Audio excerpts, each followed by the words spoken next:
2004 ഞാൻ വളാഞ്ചേരി സർക്കിൾ ഇൻസ്പെക്ടറായി ആയിരുന്നപ്പോഴുള്ള ഒരു സംഭവമാണ്. അന്ന് ഞാൻ നൈറ്റ് പെട്രോൾ പോകുന്ന സ്ഥിരം മിക്ക ദിവസങ്ങളിൽ നൈറ്റ് പെട്രോൾ പോകും. അങ്ങനെ ഞാനും പോലീസ് പാർട്ടിയായിട്ട് പോലീസ് ജീപ്പിൽ നൈറ്റ് പെട്രോൾ പോകുമ്പോൾ വളാഞ്ചേരിയിൽ നിന്ന് കോട്ടരക്കയിലേക്കുള്ള വഴിയിൽ കഞ്ഞിപ്പുര എന്ന് പറയുന്ന സ്ഥലമുണ്ട്. കഞ്ഞിപ്പുര എന്ന സ്ഥലത്ത് എത്തിയപ്പോൾ ജീപ്പിൻ്റെ ലൈറ്റ് ഇങ്ങനെ ദൂരെ നിന്ന് അടിക്കുന്നത് കണ്ടിട്ട് പെട്ടെന്ന് ഒരു കടയുടെ പുറകിലോട്ട് പോയതുപോലെ തോന്നി. ഞാൻ പെട്ടെന്ന് കടയുടെ മുമ്പിൽ നിന്നപ്പോൾ അവിടെ ജീപ്പ് നിർത്താൻ പറഞ്ഞ് ഞാൻ ജീപ്പിൽ നിന്ന് ഇറങ്ങി നോക്കിയപ്പോൾ ഒരു സുമുഖനായ ചെറുപ്പക്കാരൻ, അയാൾ തോളിലൊരു തോൾ ബാഗുണ്ട്, ഒരു കറുത്ത പാൻറ്റും ഒരു നീല ഷർട്ടുമാണ് ഇട്ടേക്കുന്നത്. അപ്പം ഞാൻ ചോദിച്ചു, നിങ്ങളെന്താണ് ഈ രാത്രി 2 മണി കഴിഞ്ഞ സമയത്ത് ഇവിടെ നിൽക്കുന്നത് എന്താണെന്ന് ചോദിച്ചപ്പോൾ പറഞ്ഞു, ഞാനൊരു വണ്ടിയിലാണ് വന്നത്, ആ വണ്ടി കേടായി, അപ്പോൾ ആരോ പറഞ്ഞ് ഇവിടെ ഒരു മെക്കാനിക് ഉണ്ടെന്ന്, ഞാൻ മെക്കാനിക്കിനെ അന്വേഷിച്ച് വന്നതാണെന്ന് പറഞ്ഞു. അപ്പം ഞാൻ അടുത്ത വീട്ടുകാരെ വിളിച്ചോണത്ത് ചോദിച്ചു, ഇവിടെ ഇങ്ങനെ മെക്കാനിക്ക് വല്ലതും ഉണ്ടോയെന്ന്. അപ്പോൾ അവിടെ അങ്ങനെ ഒരു മെക്കാനിക്കേ ഇല്ല. അപ്പോൾ നിങ്ങളുടെ വണ്ടി എവിടെ കിടക്കുമെന്ന് ചോദിച്ചപ്പോൾ അയാൾ പിന്നീട് നമ്മൾ വണ്ടി അന്വേഷിച്ച് ചെല്ലുമെന്ന് തോന്നിയപ്പോൾ ആ വണ്ടി ഇല്ല എന്നുള്ള രീതിയിലേക്ക് വീണ്ടും അയാൾ വന്നു. അപ്പോൾ എനിക്ക് മനസ്സിലായി ഇയാൾ പറയുന്നത് മുഴുവൻ കള്ളമാണ്. ഞാൻ പറഞ്ഞൊരു കാര്യം ചെയ്യ്, നിങ്ങളുടെ ബാഗെന്ന് തുറഞ്ഞ ബാഗിനകത്ത് എന്തൊക്കെയാണെന്ന് നോക്കട്ടെ എന്ന് പറഞ്ഞു. അപ്പോൾ ബാഗ് തുറന്നേ എന്ന് പറയും അയാൾ ഒരു ഒറ്റ ഓട്ടമാണ്. ഞാനും പോലീസുകാരും അയാളുടെ പുറകിൽ ഓടി കുറച്ച് ദൂരം ചെന്നപ്പോഴത്തേക്ക് അയാൾ പിടിക്കപ്പെടുമെന്നായപ്പോൾ അയാൾ തിരിഞ്ഞു നിന്നിട്ട് പെട്ടെന്ന് ആകാശത്തേക്ക് വെടിവെച്ചു. അപ്പോൾ ഞങ്ങൾക്ക് മനസ്സിലായി അയാളുടെ ഈ തോക്കുണ്ടെന്ന്. ആകാശത്തേക്ക് വെടിവെച്ചെങ്കിലും ഞങ്ങൾ അയാളെ കാല് പിടിച്ച് താഴെയിട്ട് അയാളെ കീഴ്പ്പെടുത്തിയിട്ട് അയാളുമായിട്ട് റോഡിൽ വന്ന് നോക്കുമ്പോൾ അയാളുടെ ബാഗിൽ 10-200 താക്കോലുകൾ, ഒരു കട്ടിംഗ് പ്ലെയർ, ഒരു സ്ക്രൂ ഡ്രൈവർ, ഉളി, കയ്യുറ, ഈ തോക്ക്, ഇങ്ങനെയുള്ള എല്ലാവിധ സാധനങ്ങളും ഉണ്ട്. അപ്പോൾ അയാളൊരു കള്ളനാണ്, മോഷ്ടിക്കാനാണ് വന്നതെന്നുള്ള കാര്യത്തിൽ എനിക്ക് യാതൊരു സംശയവും തോന്നിയില്ല. കാര്യം ഹൗസ് ബ്രേക്കിങ്ങിനുള്ള ഇംപ്ലിമെൻറ്റ്സാണ് കയ്യിലുള്ളത് മുഴുവനും, അല്ലാത്തതായിട്ട് ഒന്നുപോലുമില്ല. ഇതെല്ലാമായിട്ട് അയാൾ എവിടെയോ ഹൗസ് ബ്രേക്കിങ്ങിന് ഇറങ്ങിയിരിക്കണം, മോഷണത്തിന് ഇറങ്ങിയിരിക്കുക എന്നുള്ളതിന് എനിക്കൊരു സംശയവും തോന്നിയില്ല. അപ്പം ഞാൻ ചോദിച്ചു, നിൻ്റെ തൻ്റെ പേരെന്താണെന്ന് ചോദിച്ചാൽ പറഞ്ഞ് മോഹനൻ എന്നാണെന്ന് പറഞ്ഞു. മോഹനൻ എന്നാണെന്ന് പറഞ്ഞപ്പോൾ ഞാൻ ചോദിച്ചു, തൻ്റെ വീട് എവിടെയാണെന്ന് ചോദിച്ചു. വീട് കാഞ്ഞിരപ്പള്ളിയിലാണ്. കാഞ്ഞിരപ്പള്ളി വീട്ടുപേരെന്താണെന്ന് പറഞ്ഞാൽ റോഡരികത്ത് വീടെന്നാണ്. ഞാൻ ചോദിച്ചു, കാഞ്ഞിരപ്പള്ളി റോഡരികത്ത് വീട്, തൻ്റെ വീട് കാഞ്ഞിരപ്പള്ളി എവിടെയാണ്? അത് കാഞ്ഞിരപ്പള്ളി ജംഗ്ഷനിൽ തന്നെയാണ്. കാഞ്ഞിരപ്പള്ളി ജംഗ്ഷനിൽ നിന്ന് ഞാൻ ചോദിച്ചു, തനിക്ക് കാഞ്ഞിരപ്പള്ളി അറിയാമോ? അങ്ങനെ ഞാൻ ചോദിക്കാനൊരു കാരണമുണ്ട്. ഇയാൾ സംസാരിക്കുന്നത് ട്രിവാൻഡ്രം സ്ലാങ്ങാണ്. ട്രിവാൻഡ്രം സ്ലാങ് എന്ന് പറഞ്ഞാൽ പോരാ, ട്രിവാൻഡ്രത്തിൻ്റെ സിറ്റിയുടെ അല്ല, നെയ്യാറ്റിൻകര നെടുമങ്ങാട് ഏരിയയിലുള്ള തനി കൊളോക്കിയൽ ട്രിവാൻഡ്രം സ്ലാങ്ങിലാണ്. അപ്പോൾ എനിക്ക് മനസ്സിലായി ഇയാൾക്ക് കാഞ്ഞിരപ്പള്ളിയായിട്ട് ഒരു ബന്ധമില്ല. കാര്യം ഞാൻ വിവിധ സ്ഥലങ്ങളിൽ ജോലി ചെയ്തുകൊണ്ട് കാഞ്ഞിരപ്പള്ളിക്കാരൻ്റെ സംസാരം കേട്ടാലും, തിരുവനന്തപുരത്തുകാരൻ്റെ സംസാരം കേട്ടാലും, മലപ്പുറംകാരൻ്റെ കേട്ടാലും, കോഴിക്കോടുകാരൻ്റെ കേട്ടാലും, കാസർഗോഡുകാരൻ്റെ കേട്ടാലും എല്ലാം എനിക്ക് തിരിച്ചറിയാൻ കഴിയും. ഏകദേശം 100% ശരിയല്ലെങ്കിലും ഏകദേശം ഇയാൾ ഏത് നാട്ടുകാരനാണെന്ന് എനിക്ക് ഊഹിക്കാൻ കഴിയുമായിരുന്നു. അപ്പോൾ ഇയാളുടെ സ്ലാങ് കേട്ടാൽ മനസ്സിലായി ഇയാൾ ഒരിക്കലും കാഞ്ഞിരപ്പള്ളിക്കാരനല്ലെന്ന്. കാര്യം കാഞ്ഞിരപ്പള്ളിയുടെ ഒരു കോട്ടയം ശൈലിയുണ്ട്, എന്നതാടാവുകയെ എന്നുള്ള ആ ഒരു ശൈലി. പക്ഷെ അങ്ങനെ ഒരു ശൈലിയിലേ അല്ല ഇയാൾ സംസാരിക്കുന്നത്. അപ്പോൾ ഞാൻ ചോദിച്ചു, കാഞ്ഞിരപ്പള്ളിയിൽ നിന്ന് കിഴക്കോട്ട് പോയാൽ എവിടെ ചെല്ലുമെന്ന്. കിഴക്കോട്ട് പോയാൽ എവിടെ ചെല്ലുമെന്ന് ചോദിച്ചപ്പോൾ അയാൾ പറഞ്ഞു പാലായി ചെല്ലുമെന്ന്. ഞാൻ ചോദിച്ചു, വടക്കോട്ട് പോയാൽ എവിടെ ചെല്ലുമെന്ന് ചോദിച്ചാൽ പറഞ്ഞു ഇടുക്കി ചെല്ലുമെന്ന്. തെക്കോട്ട് പോയാൽ എവിടെ ചെല്ലുമെന്ന് ചോദിച്ചപ്പോൾ പറഞ്ഞു നെടുവങ്ങാടി ചെല്ലുമെന്ന്. അപ്പോൾ എനിക്ക് മനസ്സിലായി ഇയാൾക്ക് കാഞ്ഞിരപ്പള്ളിയായിട്ട് ഒരു ബന്ധമില്ലെന്ന്. അപ്പോൾ റോഡിൽ നിന്ന് അധികം സംസാരിക്കണ്ടല്ലോ എന്നൊരു ഞാൻ അയാളെ കയറ്റി പോലീസ് സ്റ്റേഷനിൽ പോയി. പോലീസ് സ്റ്റേഷനിൽ പോയിട്ട് വിളിക്കുന്നവരെയും ചോദിച്ചിട്ടും അയാൾ പറയുന്ന മേലുവിലാസം മോഹനൻ, റോഡരികത്ത് വീട്, കാഞ്ഞിരപ്പള്ളി. ഇതിനപ്പുറം ഒരു മേൽവിലാസം അയാൾക്കില്ല. അവസാനം ഞാൻ ഇയാളുടെ ഫിംഗർ പ്രിൻ്റ് എടുത്തു. ഞാൻ നേരത്തെ ഫിംഗർ പ്രിൻ്റ് എക്സ്പേർട്ട് ആയിരുന്നത് കൊണ്ട് എനിക്ക് ഇയാളുടെ ഫിംഗർ പ്രിൻ്റ് എടുത്ത് ഏകദേശം മനസ്സിലാക്കാൻ കഴിയും. ഫിംഗർ പ്രിൻറ്റിൽ ഒരു ടെക്നോളജി ഉണ്ട്. ടെക്നോളജി എന്ന് പറഞ്ഞാൽ അതൊരു അടിസ്ഥാനപരമായി ഒരു കൺക്ലൂസീവായിട്ടുള്ള ഒരു കാര്യമല്ല, എങ്കിലും അത്യാവശ്യം ചില സന്ദർഭങ്ങളിൽ ഉപയോഗിക്കാവുന്ന ഒരു ടെക്നോളജി ഉണ്ട്. അതായത് ടെലിഫോണിക് സെർച്ച് എന്ന് പറയും. ഈ സ്ലിപ്പ് ഇയാളുടെ 10 വിരലിൻ്റെ ഫിംഗർ പ്രിൻ്റ് എടുത്തിട്ട് ഫിംഗർ പ്രിൻ്റ് ക്ലാസിഫൈ ചെയ്ത് ഫിംഗർ പ്രിൻ്റ് ബ്യൂറോയ്ക്ക് ടെലഫോണിലൂടെ അതിൻ്റെ പിക്കൂലാരിറ്റികൾ പറഞ്ഞു കൊടുത്ത് ആ പിക്കൂലാരിറ്റി വെച്ചിട്ട് ഇയാളുടെ മുൻകാല ശിക്ഷയുണ്ടോ, ട്രിവാൻഡ്രത്തെ ഫിംഗർ പ്രിൻ്റ് ബ്യൂറോയിലെ റെക്കോർഡുകളിൽ ഉള്ളതാണോ ഇല്ലയോ എന്ന് അറിയാൻ കഴിയും.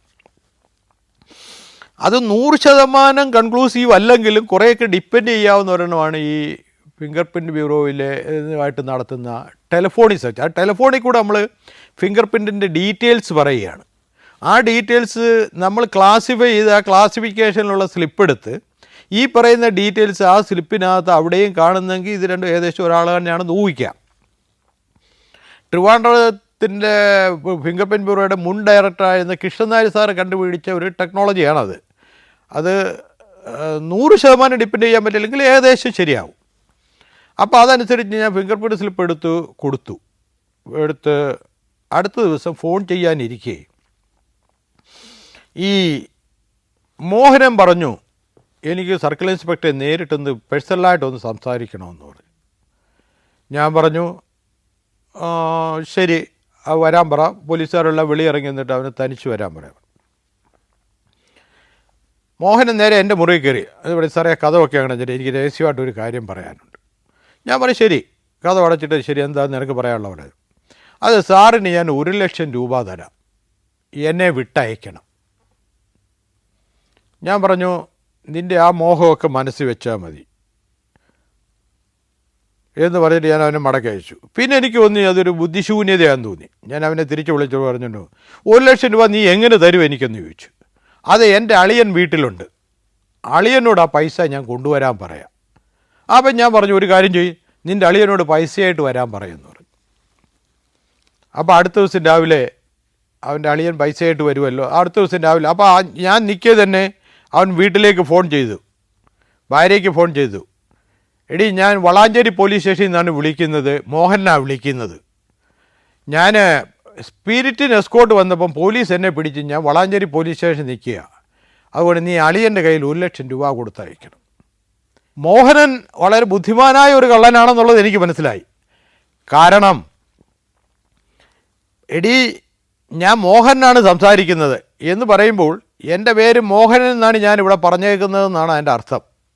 ഞാൻ വളാഞ്ചേരി പോലീസ് സ്റ്റേഷനിലാണെന്ന് പറയുമ്പോൾ എന്നെ പോലീസ് പിടിച്ചു, ഞാൻ സ്പിരിറ്റിന് എസ്കോർട്ട് വന്നപ്പോൾ എന്ന് പറഞ്ഞു. അപ്പം ഞാൻ സ്പിരിറ്റിന് എസ്കോർട്ട് വന്നതാണെന്ന് എന്നെ ധരിപ്പിക്കുക, എന്നെ കൺവിൻസ് ചെയ്യിക്കുക എന്നുള്ള അവൻ്റെ ഉദ്ദേശം എന്നുള്ളത് എനിക്ക് മനസ്സിലായി. പക്ഷെ മോഹൻ്റെ ധാരണ ഇതൊന്നും എനിക്ക് മനസ്സിലാവുന്നില്ല എന്നുള്ളത്. ഞാൻ ഏതായാലും ആ 1,00,000 രൂപയായിട്ട് അളിയനോട് വരാൻ പറയുമെന്ന് പറഞ്ഞു. അപ്പോൾ അതനുസരിച്ച് മോഹനൻ ഫോൺ ചെയ്ത് ഭാര്യയോട് പറഞ്ഞു 1,00,000 രൂപയായിട്ട് അളിയനോട് രാവിലെ ഇവിടെ വരാൻ പറയണം. മോഹൻ്റെ ഭാര്യയുടെ സഹോദരനാണ് അളിയനെന്ന് പറഞ്ഞത്. അയാൾ രാവിലെ വന്നു. രാവിലെ വന്നപ്പോൾ പൈസ ഒത്തില്ല. ഞാൻ ചോദിച്ചത് താൻ പൈസ കൊണ്ടുവന്നിട്ടുണ്ടോ? ഇല്ല. താൻ പൈസ കൊണ്ടുവരുമെന്നാണല്ലോ ഇയാൾ പറഞ്ഞതെന്ന് പറഞ്ഞു. പൈസ ഒത്തിട്ടില്ല സാറേ, അത് പറയാൻ വേണ്ടി വന്നതാണെന്ന് പറഞ്ഞു. അപ്പോൾ ഞാൻ ചോദിച്ചു തനിക്കെന്താ പണി? ഞാൻ സെക്യൂരിറ്റി ആയിട്ട് ബാംഗ്ലൂരിൽ ജോലി ചെയ്യുകയാണ്. സെക്യൂരിറ്റി ആയിട്ട് തനിക്ക് നേരത്തെ എന്തായിരുന്നു പണി? ഞാൻ പട്ടാളത്തിലായിരുന്നു, റിട്ടയർ ചെയ്തതിന് ശേഷം സെക്യൂരിറ്റി ആയിട്ട് ജോലി ചെയ്യുക. ഞാൻ ഈ മോഹൻ്റെ അളിയനോട് പറഞ്ഞ് ഒരു പട്ടാളക്കാരൻ്റെ എല്ലാ ബഹുമാനത്തോടും കൂടി ഞാൻ നിങ്ങളോട് പറയുകയാണ്, യവൻ്റെ യഥാർത്ഥ പേരെന്താണ്, യവൻ ആരാണ്? അപ്പോൾ ഉടൻ തന്നെ അളിയൻ പറയും സാറേ അവൻ്റെ പേര് മോഹൻ എന്നാണ്, അതിനകത്ത് വേറെ സംശയമൊന്നുമില്ല, എൻ്റെ സഹോദരിയെ കല്യാണം കഴിച്ച ആളാണ്. ഞാൻ പറഞ്ഞ് എൻ്റെ പട്ടാളക്കാരാ, ഇങ്ങനെ പറഞ്ഞിട്ട് കാര്യമില്ല, അവൻ മോഹൻ അല്ല എന്നുള്ളത് എനിക്കറിയാം. നിങ്ങൾ എന്താണെന്ന് വെച്ചാൽ സത്യമായി തുറന്നു പറഞ്ഞാൽ കാര്യങ്ങൾ മുന്നോട്ട് പോവും, ഇല്ലെങ്കിൽ നിങ്ങളും രക്ഷപ്പെടില്ല എന്ന് പറയും. അപ്പോൾ ഒരു ചെറിയ ഭീഷണിയുടെ സ്വരമായപ്പോൾ അയാൾ സത്യം പറയാൻ ബാധ്യസ്ഥനായി. അതിന് മുമ്പായിട്ട് തന്നെ ഞാൻ ടെലിഫോണിക് സെർച്ച് വഴി ഈ മോഹൻ്റെ അഡ്രസ്സ് മുഴുവനും രേഖപ്പെടുത്തിയിരുന്നു. അവൻ്റെ യഥാർത്ഥ പേര് രാമചന്ദ്രനാണെന്നും വീട് ട്രിവാൻഡ്രത്തിൻ്റെ ഉൾപ്രദേശമായ അമ്പൂരിയാണെന്നും അവൻ്റെ വീട്ടുപേര് റോഡരികത്ത് പുത്തൻ വീട് എന്നാണെന്ന് മനസ്സിലായി. അപ്പോൾ അത്രയും വിവരം കളക്ട് ചെയ്ത് വെച്ചിട്ടാണ് ഞാൻ രാമേന്ദ്രൻ്റെ അളിയനോട് ചോദിച്ചത്. അവസാനം രാമേന്ദ്രൻ്റെ അളിയൻ പറഞ്ഞു അവൻ്റെ പേര് രാമേന്ദ്രൻ തന്നെയാണ്. എൻ്റെ സഹോദരി ആറ്റുകാൽ രാധാകൃഷ്ണൻ എന്ന് പറഞ്ഞ ജോത്സ്യൻ്റെ അവിടെ കമ്പ്യൂട്ടർ ഓപ്പറേറ്ററായിട്ട് ജോലി ചെയ്യുമായിരുന്നു. അപ്പോൾ ഈ രാമേന്ദ്രൻ അവിടെ അടുത്തെവിടെ വാടകയ്ക്ക് താമസിച്ച് അവൻ കാണാൻ സുമുഖനായതുകൊണ്ട് അവൻ്റെ സഹോദരിയായിട്ട് പ്രണയത്തിലാവുകയും അങ്ങനെ സഹോദരിയെ വിവാഹം കഴിക്കുകയും ചെയ്തതാണ്. ഇതിൽ കവിഞ്ഞ് ഈ പട്ടാളക്കാരൻ അളിയന് രാമേന്ദ്രൻ്റെ അധികം ഡീറ്റെയിൽസ് അറിയില്ല എന്ന് പറഞ്ഞു. അപ്പോൾ എനിക്ക് തോന്നി അളിയൻ പറഞ്ഞതും ശരിയാണ്, എനിക്ക് കിട്ടിയ ഡീറ്റെയിൽസും ശരിയാണെന്ന് മനസ്സിലായി. അപ്പം രാമേന്ദ്രൻ ആ സമയത്ത് എൻ്റെ പോലീസ് സ്റ്റേഷനിലില്ല. ഞാൻ എൻ്റെ സർക്കിളിൻ്റെ കീഴിലുള്ള കൽപ്പകഞ്ചേരി പോലീസ് സ്റ്റേഷനിലെ ലോക്കപ്പിൽ സൂക്ഷിച്ചിരിക്കുകയായിരുന്നു രാമേന്ദ്രനെ. അത് എന്തിന് ചെയ്തു എന്ന് വെച്ചാൽ അളിയൻ വരുമ്പോൾ അളിയനും രാമേന്ദ്രനും തമ്മിൽ കാണാതിരിക്കാൻ വേണ്ടിയിട്ട് ചെയ്തതായിരുന്നു. തലേദിവസം കൊണ്ട് കൽപ്പകഞ്ചേരി പോലീസ് സ്റ്റേഷൻ ലോക്കപ്പിൽ സൂക്ഷിച്ചത്. അതല്ല, ഇവർ തമ്മിൽ കണ്ടാൽ ചിലപ്പോൾ നമ്മൾ പോലും അറിയാതെ ഇവരെന്തെങ്കിലും അങ്ങോട്ടും ഇങ്ങോട്ടും ഒക്കെ ഒരു ആശയം വിനിമയം നടത്തിയാൽ കള്ളത്തരം പറയാൻ അളിയനെ പ്രേരിപ്പിക്കുന്നതോട് ധാരണ കൊണ്ടാണ് രാമേന്ദ്രനെ അങ്ങനെ മാറ്റിയത്. അപ്പോൾ ഒരു കാര്യം എനിക്ക് ഉറപ്പായി, ഇത് റോഡരികത്ത് കാഞ്ഞിരപ്പള്ളി റോഡരികത്ത് പുത്തൻവീട്ടിലെ മോഹനല്ല, മറിച്ച് അമ്പൂരിക്കാരൻ രാമേന്ദ്രനാണെന്നുള്ളത് എനിക്ക് മനസ്സിലായി. Malaysia, Thailand, Tanzania, China. സഞ്ചാരം വോളിയം നമ്പർ 12. ഫുൾ HD-യിലുള്ള ഈ അപൂർവ ദൃശ്യയാത്രാ വിവരണ ശേഖരം സ്വന്തമാക്കാൻ 9995444222 എന്ന നമ്പറിലേക്ക് സഞ്ചാരം എന്ന് SMS ചെയ്യൂ. ഞാൻ നേരെ കൽപ്പകഞ്ചേരി പോലീസ് സ്റ്റേഷനിൽ ചെന്നു. ലോക്കപ്പിൽ നിന്ന് രാമേന്ദ്രനെ ഇറക്കി. ഞാൻ പറയട്ടെ മോഹനഞ്ഞു വാ എന്ന് പറഞ്ഞു. മോഹനം വന്നു. മോഹനം വന്നപ്പോൾ ഞാൻ കസേരയെ കൊടുത്ത് ഇരുത്തിയിട്ട് പറഞ്ഞു, ഞാൻ നിന്നെ മോഹനാന്ന് തൽക്കാലം വിളിക്കുന്നില്ല, ഞാൻ വിളിക്കാൻ പോകുന്നത് നിന്നെ അമ്പൂരിക്കാരൻ രാമേന്ദ്രൻ എന്ന് വിളിച്ചാൽ നീ എന്തോ പറയുമെന്ന് ചോദിച്ചു. അപ്പോൾ മോഹന് മനസ്സിലായി അവൻ്റെ എല്ലാ ഡീറ്റെയിൽസും മനസ്സിലാക്കിയിരിക്കുന്നു എന്ന് മനസ്സിലായി. അപ്പോൾ എന്നോട് പറഞ്ഞു, സാറേ ശരിയാണ്, ഞാൻ അമ്പൂരിയിലുള്ള രാമേന്ദ്രൻ, റോഡരികത്ത് പുത്തൻ വീട്ടിൽ രാമേന്ദ്രനാണ് ഞാൻ, മോഹനല്ല. ഞാൻ ചോദിച്ചു, നീ എന്തിനാണ് പിന്നെ മോഹനൻ എന്നോട് പറഞ്ഞതെന്ന് ചോദിച്ചു. അപ്പോൾ അയാൾ അതിന് പറഞ്ഞ മറുപടി, ഞാൻ എൻ്റെ ഭാര്യയെ പ്രണയിച്ച് വിവാഹം കഴിച്ചതാണ്. പ്രണയിച്ച് വിവാഹം കഴിച്ചതിന് ശേഷം ജീവിക്കാൻ വേണ്ടിയിട്ട് ഞാൻ അവിടെ നിന്ന് എറണാകുളത്തിന് ഭാര്യയുടെ ഒരു ഫ്രണ്ട് താമസമുണ്ട്. തോപ്പുംപടിയിലെ ഫ്രണ്ടിൻ്റെ വീട്ടിൽ വന്ന് 2-3 ദിവസം താമസിച്ചു. ഫ്രണ്ടിൻ്റെ വീട്ടിൽ വന്ന് 2-3 ദിവസം താമസിച്ചപ്പോൾ അവിടെ 1-2 വീട്ടിൽ കയറി ചെറിയ രീതിയിൽ മോഷണമൊക്കെ നടത്തി. അപ്പോൾ അങ്ങനെ മോഷണം നടത്തിയപ്പോൾ അന്ന് തോപ്പുംപടി പോലീസ് പിടിച്ചു. തോപ്പുംപടി പോലീസ് പിടിച്ചപ്പം മോഹനൻ റോഡരികത്ത് പുത്തൻ വീട് കാഞ്ഞിരപ്പള്ളി എന്നാണ് അഡ്രസ്സ് കൊടുത്തത്. ആ അഡ്രസ്സ് പറഞ്ഞാൽ ഇവിടെ നിന്നും രക്ഷപ്പെടാമല്ലോ എന്ന് കരുതിയാണ് ഞാൻ അങ്ങനെ പറഞ്ഞത്. പക്ഷേ അവിടെ നിന്ന് ഞാൻ പോകുന്നതിന് ശേഷം പിന്നെ ആ കേസിന് ഞാൻ ഹാജരായിട്ടുമില്ല, എന്നെ ഇതുവരെ ആരും പിടിച്ചിട്ടുമില്ല എന്ന് പറഞ്ഞു.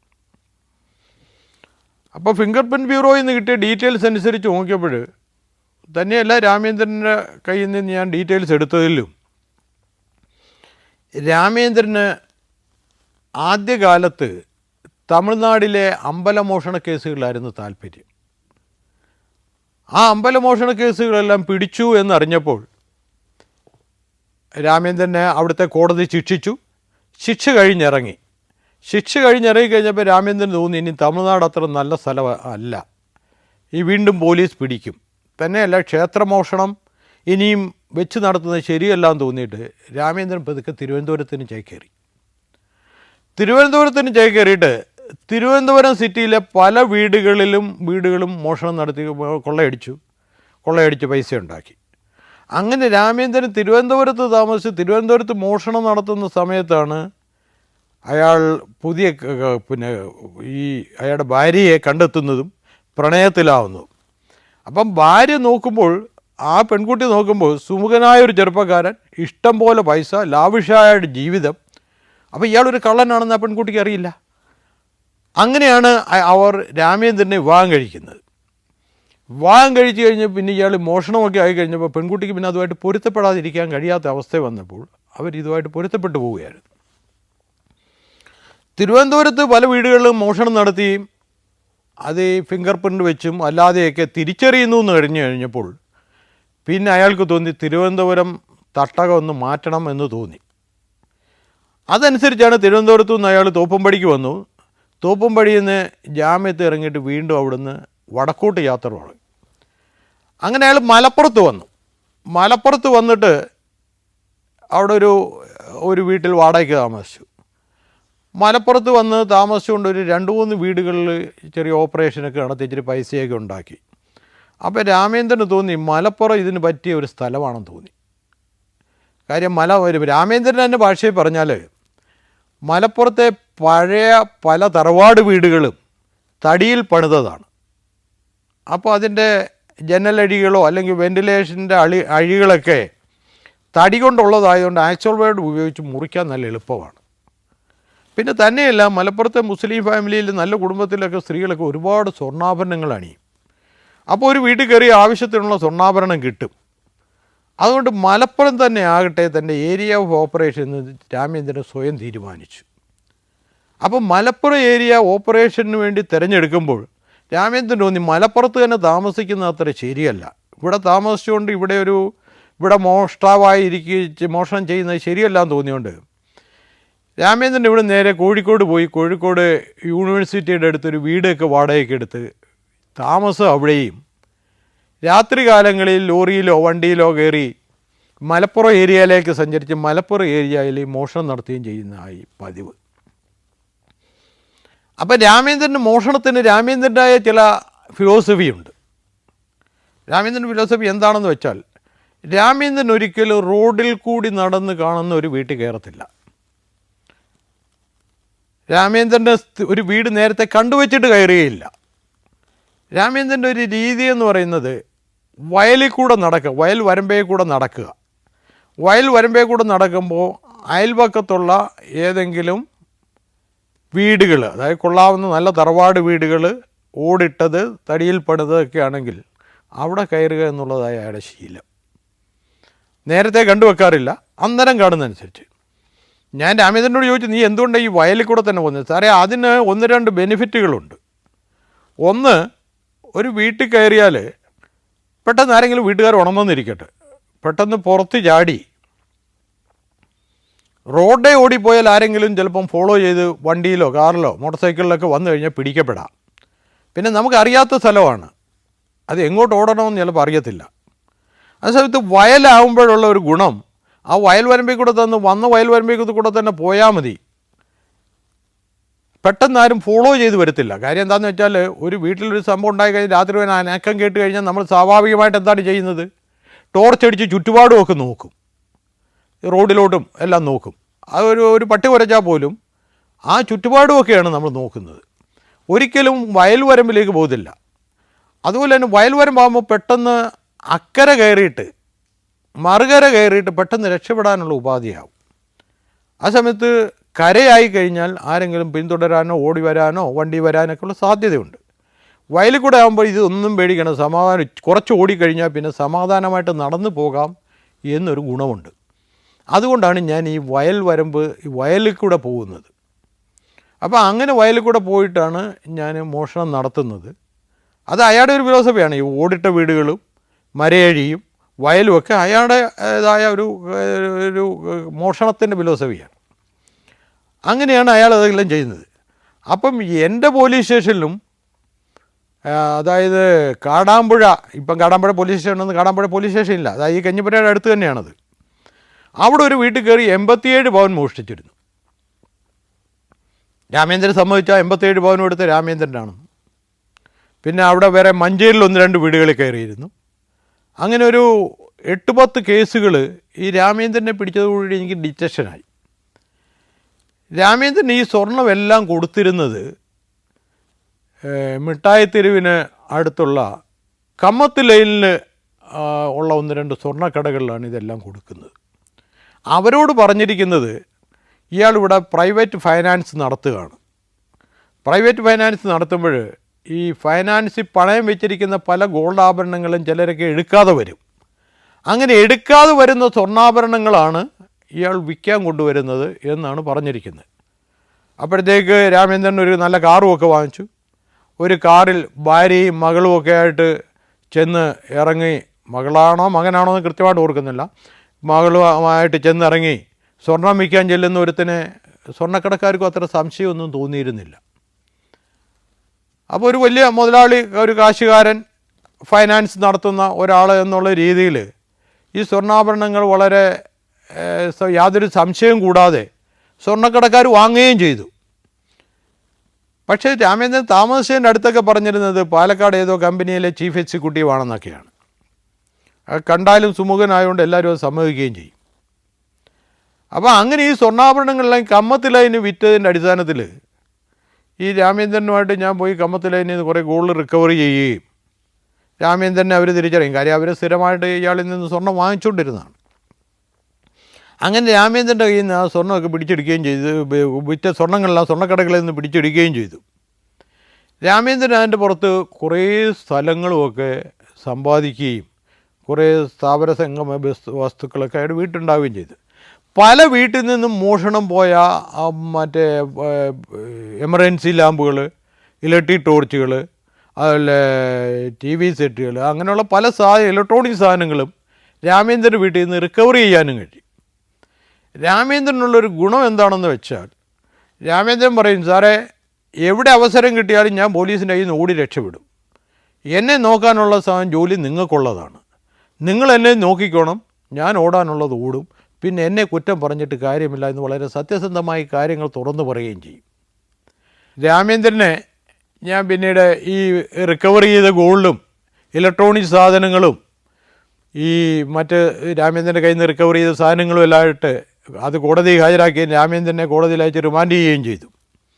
അത് മഞ്ചേരിയിലെയും മലപ്പുറത്തെയും പല കേസുകളിലും രാമേന്ദ്രൻ പ്രതിയായിരുന്നുകൊണ്ട് ആ കേസുകളിലേക്കൊക്കെ ഞാൻ ഈ തുണ്ടിമുതൽ ഹാജരാക്കുകയും അതിനൊക്കെ സാക്ഷി പറയാൻ പോവുകയും ആ കേസുകളിലൊക്കെ രാമേന്ദ്രനെ ശിക്ഷിക്കുകയും ചെയ്തിട്ടുണ്ട്.